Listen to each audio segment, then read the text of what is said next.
Ara anem a calcular l'àrea d'un romboide.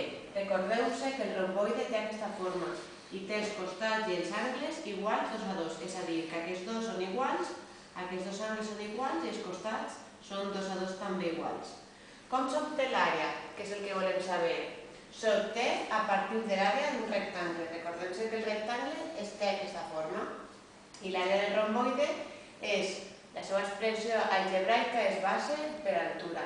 És a dir, que el que anem a fer és que el romboide anem a passar aquest triangle a aquesta banda, d'acord?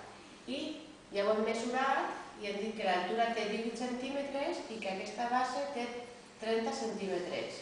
És a dir, que queda aquesta figura que és el rectangle. Hem dit que tenia 30 i 18. Aleshores, l'àrea del romboide, base per altura, són 18 per 30 centímetres, que ens queda 500 centímetres i com estem calculant l'àrea, queda centímetres quadrats.